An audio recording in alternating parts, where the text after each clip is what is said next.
네, 생활경제 소식입니다. 첫 번째 키워드, 예금금리 더 안 올라요? 네, 기준금리가 오르면 통상 예금금리도 함께 오르죠. 그런데 이번엔 좀 다릅니다. 인터넷은행 한 곳이 예금금리를 올리긴 했는데 최고 이율이 5%라서 시중은행과 비슷한 수준이고 다른 은행들은 금리 인상 움직임이 없습니다. 예금 이자 올리지 말라고 금융당국이 주문했기 때문입니다. 이복현 금융감독원장은 어제도 시중자금이 은행에만 쏠리면 이금융권 등 다른 쪽에선 자금 조달에 어려움을 겪는다면서 예금 금리 인상이 대출 금리 상승으로 이어지는 구조라고 말했습니다. 다만 8년 만에 가장 큰 폭으로 벌어진 예대 금리 차로 은행들의 이자 장사 우려가 다시 커지고 있는데요. 이에 대해 이 원장은 자금 쏠림으로 시장에 교란이 생길 수 있다며 비판받아도 당국의 역할을 다 해야 한다는 뜻을 밝혔습니다. 네, 다음 키워드. 4억 2천만 원 대출 가능. 처음으로 내 집을 마련하는 실수요자를 위한 전용 대출이 오늘 출시됩니다. 주택금융공사의 생애 최초 주택구입 보금자리론인데요. 대출 한도가 높아지고 규제도 완화됐습니다.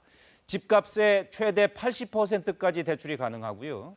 대출 한도는 4억 2천만 원으로 기존보다 6천만 원 늘었습니다. 예를 들어 5억 원짜리 아파트를 산다면 기존엔 3억 5천만 원까지 빌릴 수 있었지만 오늘부터는 4억 원까지 가능합니다. 신청 자격은 주택가격은 6억 원 이하, 부부 연소득이 7천만 원 이하로 현재 보금자리론과 같습니다. 네, 마지막 키워드 보시죠. 월급 450만 원 미혼도 특공. 정부가 앞으로 5년간 공급하기로 한 공공분양주택 50만 호의 구체적인 공급 방안이 나왔습니다. 50만 호 가운데 절반을 시세의 70% 이하로 분양하기로 했습니다. 또 월 평균 소득이 450만 원 이하인 미혼 청년에게도 특별 공급 자격이 주어집니다. 단 부모의 순자산이 상위 10%, 즉 9억 7천만 원 이상이면 신청할 수 없게 했습니다. 또 5년 이상 일했고 주택 소유 이력이 없는 19살에서 39살까지 미혼 청년에게 청년 공급 물량의 30%를 우선 공급하기로 했습니다.